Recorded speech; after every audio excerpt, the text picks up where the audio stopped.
Ngunit meron akong video medyo kung gusto natin palabas na mismo si General Santiago ay kine-question ang iyong integridad. General Santiago, kailan po nakuha itong video na ito at bakit nyo sinabi na his integrity is questionable? Mr. Chairman, Your Honor, magandang tanghali po sa inyong lahat. Medyo, because of my age, medyo hindi na ako as a matter of fact, hindi ako interesado sa hearing na to eh. Kaya lang, hindi na ako makapanood ng Netflix. Puro PDEA leak. Sabi ko, teka, kaya nung imbitahan ako, sige, pupunta na ako riyan. Meron din isang nagpunta sa akin na sabi ko, without my knowledge, sabi ko, wag mo na akong idamay dyan. Yung pala, ini-record niya yung aming conversation which he showed sa vlog. Yung si Cap Nino Barsaga ba yun? Sabi ko, wag mo akong idamay niya. Nagulat ako, inilabas niya bigla dito sa YouTube eh. Ngayon, ang malalim kasi itong pinagmumulan ng problema ng PIDEA. Historical ang problema nito. Ang pinapalabas dito, kami mga sinungaling. Romy Enriquez, pwede Mr. Chairman, i-address ko si Romy. Ikaw pinapalabas mo, mentionin mo na akong Director General noon. Pagkatapos sinasabi mo, pababalikan ko kayo kung nakakaintindi kayo ng organization. Hindi ako nag-iimbestiga sa inyo. Meron legal service. Kung ano man ang resulta, nire-review ko yan at pinipirmahan ko kung approve, disapprove. Kung nag-appeal ka sa civil service at nakalusot ka, di buti sa'yo, good for you. Pero huwag mo akong sisihin na itatago nyo pa kung sino Director General nyo. Ha? Hindi, patapusin mo ko. You do not address me, address the chairman. Para matuto naman kayo ng protocol. Daldalan ngayon, daldalan dito, hindi nyo i-address ang chairman eh. Ha? Huwag niyo akong ituro na hindi ko alam. Noong time na yan, Mr. Chairman, ang tao ng PIDEA galing NARCOM. Iilan ng taon si General Abinido nag-organize yan. Out of the 1 billion pesos, minagastang 500 million, yung 500 million ginamit ni General Abinido para i-organize ang PIDEA. Para i-organize ang PIDEA. Yun ang minana ko sa kanya. Kaya nabuo yung PIDEA because of General Abinido. Ngayon, yung mga tao dyan, mga galing narkong, maramihang pulis, nag-issue ng... PC, sir. PC, INP. Narcom. Narcom. Pagkatapos, ang nag-issue ang ating presidente, former President Gloria Macapagal Arroyo, na i-recall lahat ang pulis. Alam nyo, natira sa akin, 100 persons. Karamihan, admin. So, ano ginawa ko doon? I grew up as an intelligence officer. How can you operate nationwide with 100 people? Kaya na-recruit dyan sila Romy Enriquez, si Agent Urales. Dahil we doon na 100 people, kaya forced to good kami na mag-recruit ng tao. Ang masakit noon, nakalustot daw siya. Ang sinisisi niya, mahina ang PIDEA. Di ba binanggit niya doon sa hearing dito? Kasalanan ng PIDEA, mahina yung nagre-recruit eh. Nakuha na siya, may kasalanan pa yung ahensya. Pagkatapos, na-desisyonan yung kanyang mga cases. Anong nangyari doon? Nag-appeal sa Court of Appeals. Nag-appeal sa Supreme Court. Sinasabi niya, mali. Ano ba yung mga tanga ba yung mga sa justices natin? Will that be acceptable to anyone here na yung palang mga justices natin, puro tanga? Base yung sinasabi niya. O pagkatapos may nagsabi pa sa akin, hindi naman abogado yan si General Santiago eh. With due respect sa mga lawyers dito, marami abogado eh. Ha? I grew up, hindi ako intelligence officer. I never had any formal, ayan, nandiyan si General Angkan. Wala akong formal intelligence training. Ba't mula tinyente akong hinahawakan ko puro investigation, intelligence? Name the Armed Forces units, Unified Commands. Tingnan nyo kung ano trabaho ko. Kung hindi ako operation intelligence, until I retire, nag-PIDEA ako intelligence. PIDEA is intelligence-based.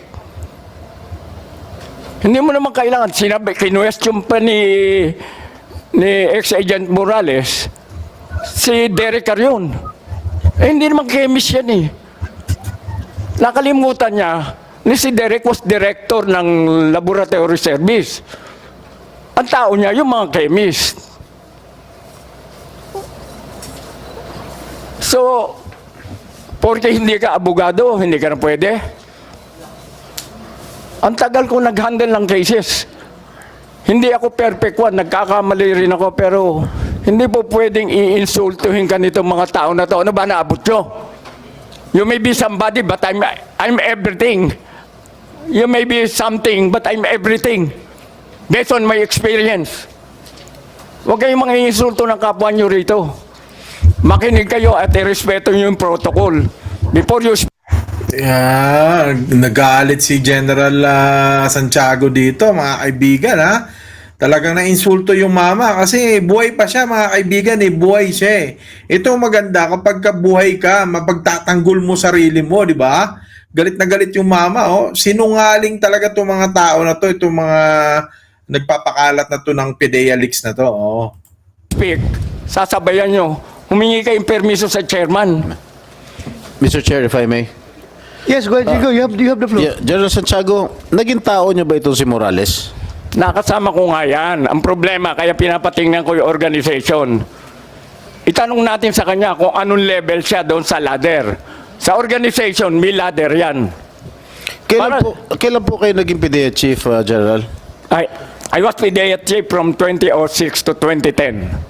During the time of President Jimmy? Gloria Macapagal-Arroyo. All right. You resigned in 2010. No, 2003 from the military service. No, from PIDEA, General. Kasi iba na yung 2010, dahil administrasyon. nanalo na si, napalitan na si President So you Gloria. resigned na? Nag-resign na po kayo? Kaya As PIDEA. hindi, automatic naman yun. Courtesy Because I was a political appointee. Courtesy I had to resignation. go. All right. Mr. Morales, kailan pumasok sa PIDEA? 2009, Your Honor. So nag-abot po kayo? Yes, General. under my watch.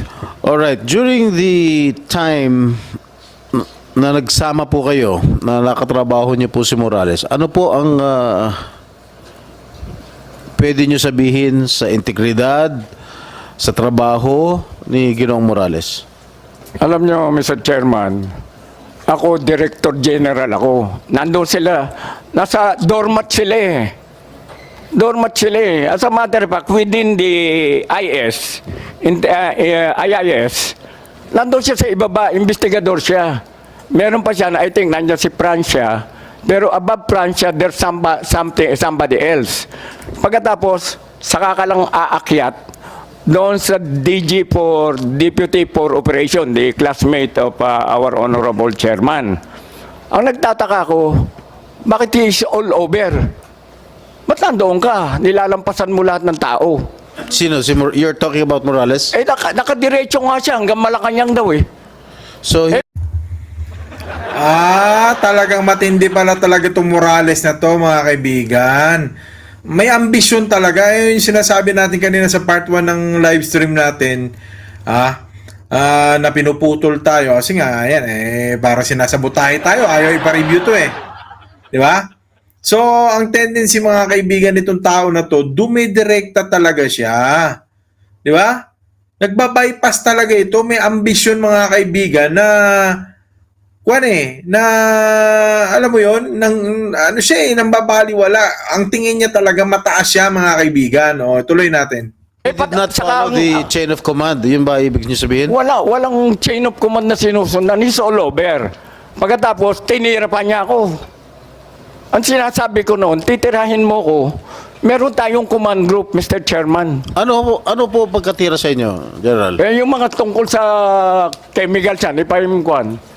Ang hindi niya alam, yung chemicals na dinestroy na yon, that was taken up during the conference of the command group, conference group, at the behest of the laboratory, the chemist. In-explain na wala nang gamit yan, pero po pwedeng dahil nag-offer yung kumpanya na kung ano yung diluted chemicals, bibili nila. So nagkonsulta ako. He's not a member of that group. Who was his immediate superior, General? Si Francia ka mo? Sabi si Francia, hindi ko na sila matandaan. So, wala kayong, nung pumasok si Morales sa PIDEA noong 2009, wala kayong, hindi kayo nag-uusap, hindi mo siya kilala? No, I know him. I know him dahil kami yung Mr. Donut Group. Yung Mr. Donut, umupo ka ng mesa, lahat ng chismis sa buong Pilipinas, mapapakinggan mo. Kasama po siya. Eh, nandun yung kanyang misis, hindi ko malam kung misis niya yun. Kaibigan namin eh. Kaya nung inirecommend, sila, General Bobby Santiago, my deputy, recommended, inabsorb namin sila dahil talagang kailangan namin ng ahente. Wala kami talagang, good afternoon, Senator. Pwede niyo ba sabihin sa amin kung ano pagkakilala niyo rito sa ahenteng ito? Hindi nga, ang nangyari nga noon, dahil in-need kami, alam ko, investigador siya ng pulis eh, galing nga sa NAR Group, may experience. O di sige, nag-apply, dumaan sa process, na-approve. Na-approve, so nandoon siya. Ang pinagtataka ko, binanata niya ako, bandang huli, pinalitan si Gutierrez, pumalit si Gutierrez, binanata na naman siya si Gutierrez, tapos ako na magaling. Tapos, nawala si Gutierrez, pumalit si General Kakdak. May problema na naman si General Kakdak. Eh, lahat kami may problema, siya lang ang tama. Pero magaling eh. Ang akala niya magaling siya, siya ang tama. Kaya kami, wala kaming karapatan lahat. Pero General, bago nyo tinanggap o nag-apply sa PIDEA itong si Morales, hindi nyo ba chinek yung kanyang background na na-drop siya sa PNP, na-dismiss siya sa serbisyo, na-suspindi siya, tapos na-drop na naman sa PNP? Ba, hindi ko na kuhan yun dahil nag-present siya sa recruitment group eh. So, ibig sabihin, he misrepresented himself. Hindi, Mr. Chairman, if I may. Ngayon lang ako nakarinig, nandito, ang daming military rito, pati si Chairman. Ano, Chairman, ang nangyayari if you are a wool? When are you dropped from roles? After 31 days ba? So, General Hangkan? the chairman, Hindi na namin matanda. Pero automatically, pag ikaw nag-leave ka, nag-over ka, binibilang mo yun. Alam mong peligroso ka na. Alam mong drop from roles ka, automatic. Hindi na kailangan sabihan ka. Alam mong goodbye ka na. alam naman natin yan, sir, na ang kasunod ng drop from roles is discharge from the service. Kung hindi mo maagapan, hindi ka makapag-report. Automatic yan. If you're dropped from roles, ang succeeding is order sa yan to be issued is talagang dismissal from the service. Yes, that is the process, Mr. Chairman. That's the process. Yeah. Pero alam mo, pag lumampas ka, alam mo na automatic, you're dropped from Mr. Chair. roles. Yes, automatic. General, maliwanag na maliwanag dito sa kanyang PDS, nakalagay dito, have you ever been formally charged? Ha? Ang sabi niya, no. Pero, he misrepresented himself to the PIDEA dahil marami siyang kaso. Pangalawa, have you ever been separated from the services in any of the following, ano ito? Malabo na ba ito? Modes of resignation, retirement, dropped from the roles, dismissal, termination, end of term, finished contract, awol, or phased out in the public or private sector? Ang sinagot niya, no. Pero, he was dropped, he was dismissed from the service, from the Philippine National Police. Tinanong kita last hearing if you misrepresented yourself sa PDS mo na sinabit mo sa PIDEA, na you were not dropped from the PNP role and was not dismissed and suspended. The PDS was made under oath. So malinaw na nagsisinungaling ka sa PDS mo. Dahil dito, maliwanag na sinabi mo na wala kang mga kaso. Sabi mo, no. Tapos dun sa mga, tinanong ng, may tanong dito sa PDS, have you been separated from the service? Sinabi mo, no. O pero dito, natanggal ka sa serbisyo, meron ka mga kaso, you misrepresented yourself. O di sinungaling ka. Mr. Chairman, pwede sumagot. Your Honor, gaya po nung nasabi ko nung... But before we Mr. continue, Chairman. pasensya ka na, Sir Senate President, ilang minutes ka na nakaupo dito, I failed to recognize you. Masyadong malalim yung iniisip ko eh. Pasensya ka na. I would like to acknowledge the presence of our Senate President, Senator Mig Suberi. Sorry, Your Honor. Maraming salamat, Mr. Chairman. I'll give an opening statement after the gentleman answers the queries of Senator. So, Senator Jinggoy, after that answer, we'll yield the floor to that Senate President. Go ahead, Agent Morales. Your Honor, na-comply ko po yung mga requirements. Yung pong binabanggit ni Honorable Senator Jinggoy Estrada, ito po yung may mga pinabago sa akin ang PIDEA HRS nung panahon po na yon. Kasi may mga information po ako doon na hindi ko pa alam kung ano yung status noon. Ngayon, nung bago ako tanggapin ng recruitment committee, na-comply ko po lahat, pati nga po mga clearances eh. Ngayon po, kay ako po, nire-respeto ko po si Gerald Santiago. Agent Morales, klaruhin lang kita. Kung you misrepresented yourself, sigurado ako, yung mga taga-PDEA people will run after you and will charge you with fraudulent appointment or fraudulent enlistment niya sa armed forces eh. Hahabulin ka talaga kung nag-misrepresent ka. I am sure, habulin ka. Your Honor, Mr. Chairman, no recruitment process, na-comply ko po lahat yung kaya nga po ako nagkaroon ng appointment. At ako po ay naging subject po nung background investigation ng PIDEA. Ang ano po niyan, ang PIDEA po, ang tumanggap sa akin. Yung sinasabi po ni Gerald Santiago na sinisisi ko po siya doon sa hindi po. Ako po, personal na ni-recruit ni Gerald Junicio Santiago. Ako po ay naglalakad sa Green Hills. Huminto po yung kotse sa harap ko mismo. Ang sabi niya sa akin, gusto mo magpideya? Sabi ko, sir, qualified po ba ako? Di ba board passer ka? Yes, sir. Oh, may barong ka. Sabi niya sa akin, yes, sir. Punta ka ron kay Wilkins. Alam mo yung Castañeda? Yes, sir. O, punta ka ron. Akala ko pa nga po kung sino po yung Wilkins. Yung pagdating ko nga po ron, yung po pala, yung superintendent ng PIDEA Academy. So, nung araw na yon, hindi na po ako nakauwi. Meron pong gentleman's course po doon na kinakandak. At yung Mr. po... Chair, if I may, Please go ahead. the narratives of Mr. Morales is not germane to the question that I've asked. No, what I was asking is that did you misrepresent yourself when you applied for a position at the PIDEA?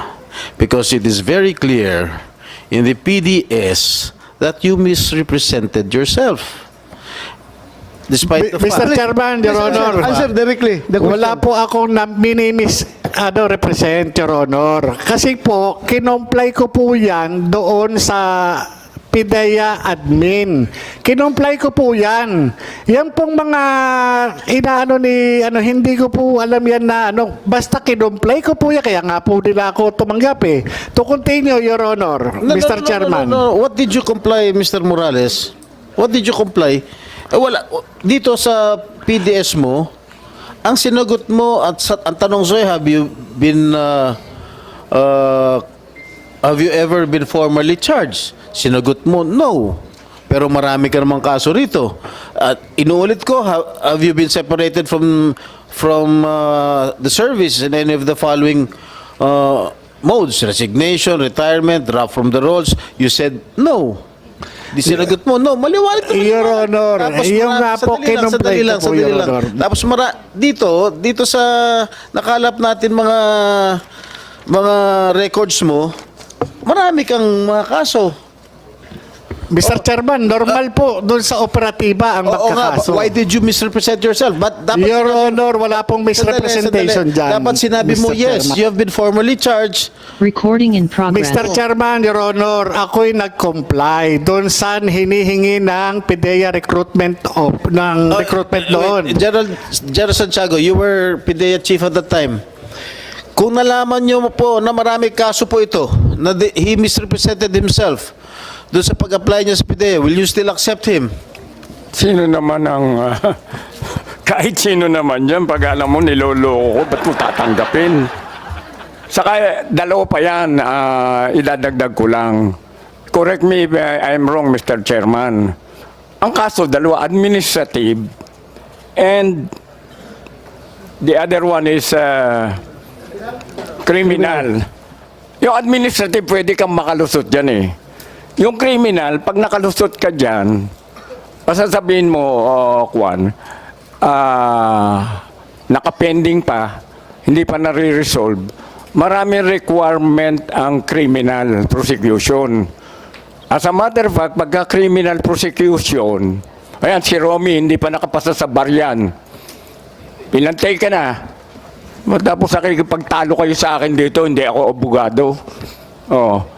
Pagka criminal prosecution, kailangan dyan, it is always beneficial. Ang approach natin yan, benefit of the doubt is given to the suspect.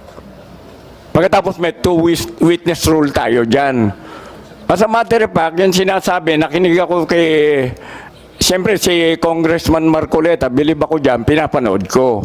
Kaya ko nalaman na yung photocopy is secondary evidence. Secondary evidence.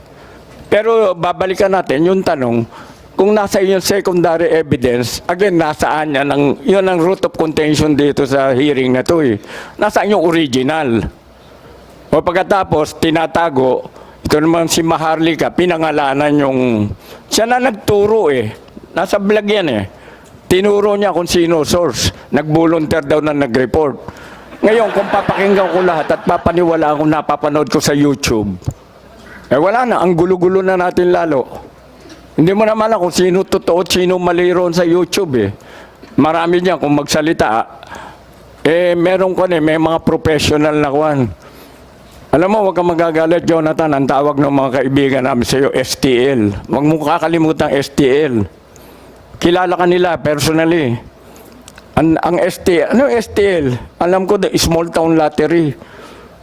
Professional storytelling a liar. STL, yun ang sabi sa akin. Kilala ka nila. Okay, Sir, Professional storytelling liar. with the indulgence of Senator Jinggoy, I would like to yield the floor to the Senate President because he has a very important thing to do. But Just before one that, Senate President, sir, just would like to answer the comment of General Santiago. This is about the rules of the Senate, Section 10, Rule of Evidence.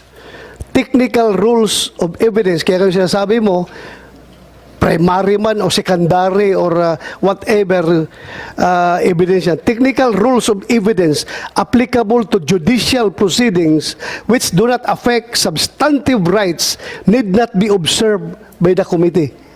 So kaya nga sir, sabihin mo, to be technical about it, hanapin natin yung physical na papel na yan, yung papel na yan. Pero ako tinanggap ko yung soft copy, tinanggap ko lang dito sa Senado. Because hindi man ito korte talaga. This is investigation in the aid of legislation. Thank you, sir. Kasi Go ahead, Senate Mr. President. Chairman, hindi nga ako pulis eh. Kaya I am very happy. Na-educate ako rito. Pwede na akong mag-take number sa mga hearing nyo eh. Pero ang point ko dyan, Kaya kung naman na-cite yung celebrated case namin sa Mayon, nahuli namin yung mga pulis doon sa Jollibee, sa Mayon. Pinailan namin ang kaso yun. Pagkatapos merong vehicle doon, na-convince kami because based on surveillance, gamit nila raydado, yung dinismiss din nila Magalong eventually. Nandun sa kabila. Sinabihan ako ni Judge Panganiban ng Quezon City RTC, General, talo tayo. I immediately agreed. Dahil yung evidence na ituturo namin, do alam namin kanila, nasa other side of the road. Okay, sir. Thank you. Thank you for that. Gusto ko lang po magbigay ng aking pananaw dito to opinion na ito pong ginagawang investigasyon nito ni Bato de la Rosa, talagang hindi mo maiwasang husgahan. Na grandstanding lang ito. At malamang, meron pong tao na sa likod nito.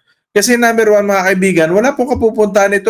Fishing expedition, nagbabanggit ng kung sino-sino para mapagpatuloy na mapag-usapan ng publiko. So, ako naniniwala na may intention itong mga ganitong klaseng palabas, 'di ba? At number one, dawit po yung pangalan ni Bongbong Marcos. So, kung masisira pa si Bongbong Marcos, imposible pong dilawan na makinabang. 'Di ba? Imposible pong si Leni Robredo makinabang diyan. Ang makikinabang po siyempre Duterte. 'Di ba? So, para sa akin, mga kaibigan, ayan na nandyan na yung isa sa unang-unang Director General ng PDEA, yung current PDEA, at yung mga statement ng mga tao pinararatangan nitong si Morales. Ngayon, mga kaibigan, ito hindi naman sa this is just part of my conspiracy theory, na itong si Morales, delikado ito. Hindi siya delikado lang sa kampo nila Marcos, mga kaibigan. 'Di ba? Kasi hindi natin masabi baka mamaya siya yung maging black sheep, mga kaibigan, tapos i-alay siya. 'Di ba? Para ngayon mapagbintangan itong kampo ng Marcos. That's my conspiracy theory lamang, hindi natin masabi 'yan. 'Di ba? Kaya talagang malalaman niyo, mga kaibigan, na mamaya i-alay siya, gawin siyang sinasabing anong tawag nun? White, di ba yung black, white, puting tupa siya i-alay siya. Di ba? Baka mamaya gurguran ito, mga kaibigan, tapos ituro sa Marcos, di ba? Alam na this. So, anyway, pinasok naman niya yan ginusto niya yan, mga kaibigan, kaya wala makakapigil sa niya. Kung meron dapat sisihin dito, walang iba yung kundi si Morales, kasi siya naglagay niyan sa sarili niya. Diba? Hindi naman siya pinilit dyan Hindi siya pinilit. Ngayon, kung anong mga pinagagawa niya, alam niya na yung consequences niya na hindi rin biro. At sa tingin ko sa kanya, private personal opinion lang, talagang desperado po itong taong ito, no? Ever since po talaga, mga kaibigan, malalaman natin yung ambisyon nandun, no? Nakita natin yan, nababalita noon yan Sino ba naman ang mag-aakala na lalabas pa siya sa panahon ngayon? Di ba? Bata-bata pa tayo na, napapanood natin yung mga ganyan diskarte niya, pero hindi mo akalain na lalabas pa siya sa panahon ngayon para anong kailangan niya patunayan, di ba? So, wala na siyang kailangan patunayan, mga kaibigan. Di ba? Kasi, na yan laos na siya, di ba? Tapos na yung karera niya. Dapat sana, naghanap buhay na lang siya na marangal, na maayos. Mukhang iba intensyon niya Baka meron pa siyang ibang intensyon dito na kinasisira ng, di ba, isip niya. Kasi kung matanda ka na, mag-iisip ka na, mga kaibigan, ng settlement ng buhay mo Hindi ka na mag-iisip ng kalokohan. Lahat ng iisipin mo kung ano makakapagpa-stable sa remaining life mo. Kailangan kasi, diba, tayo may goal tayo. Bawat isa sa atin may goal. Ngayon, mga kaibigan, may mga bagay na minsan mahirap gumawa ng pagpapasya sa sarili, ng desisyon. Katulad yan, sa mga kababayan natin, nung bata pa sila, ayaw nilang mag-abroad kasi gusto nila nandito lang sila sa Pilipinas. Now, kung kailan sila umabot ng 40 o 50, nare-realize nila na they need to go abroad. Kasi mga kaibigan, kailangan nilang habulin yung years na baka mamaya bigla silang matodas eh. Bigla silang mamatay, and yet yung mga pamilya nila, mahal nila sa buhay, mahihirap pa rin. 'Di ba? Ganun yun eh. Ito si Morales, mga kaibigan, kabaliktaran eh. Ang iniisip nito, mga kaibigan, mapabilis na yung buhay niya. O conspiracy theory, baka nag-isip na siya ngayon kung maganda ang bigayan, halimbawa lang conspiracy theory, kung pinapasahod siya nung taong nag-uutos sa kanya kung meron man. Diba? Baka nag-isip na siya na hindi na ako kikita na malaking pera. Kung may nagbibigay na tao dyan, bawa, bigyan siya ng 10 milyon. Diba? Diba? Excuse me. Kung bigyan siya ng 10 milyon, ikagiginawa nga naman ang pamilya niya kahit namamatay na siya. Kasi dalawang bagay lang yan eh. Kasi kung matino ang pupuntahan mo, hindi mo gagawin to. Kung legitimate na pamamaraan ng pagkita ng pera, hindi mo susundan tong path na to kasi delikado eh. Ngayon, kung ikaw do or die ka na, at maganda bigayan, talaga papasok ka. Kahit malagay ka sa alanganin. Di ba? Usually, mentality natin, di ba? Magano tayo eh. Mag-isip tayo ng ikabubuti ng ating mga mahal sa buhay. Ito, tinatayan niya buhay niya, oh. Hindi ko alam kung anong purpose niya dyan. Di ba? Kasi number one, mga kaibigan, ano yan eh. Tawag nito, yung legacy din niya ng mga maiiwan mo sa buhay, mga anak mo Ano sasabihin ng mga anak mo? Sa mga anak mo balang araw, sino tatay mo? Ay, si Morales, di ba? Ganon. Matandaan ka ng mga tao. Sinong nun, di ba? Yung mga anak ang magsasakripisyo, yung mga susunod na salin lahi. So, kung ako, at alam kong itong yugto ng buhay ko na to, itong paglabas ko, magpapahamak sa akin, hindi ako tutuloy dito, pero despite the fact na tinutuloy niya, siguro mukhang mas maganda talaga kinabukasan niya kapag sumunod siya dun sa agos na kinaroroonan niya ngayon, di ba? And yan po ang napakahirap sa buhay po ng isang ahente o alagad ng batas na lalo na may ambisyon, di ba? Kapag malaki ambisyon mo, naku, yari ka, di ba? Anyways, ano man ang inyong pananaw at kuro-kuro at opinion, ipaalam nyo po sa atin yan. Comment down below na po kayo. Salamat sa pagla-like at pag-share nitong video. And syempre, kung hindi ka pa nakapag-subscribe sa ating YouTube channel, please do subscribe para lagi kayong maging updated sa mga ito pang uri ng talakayan.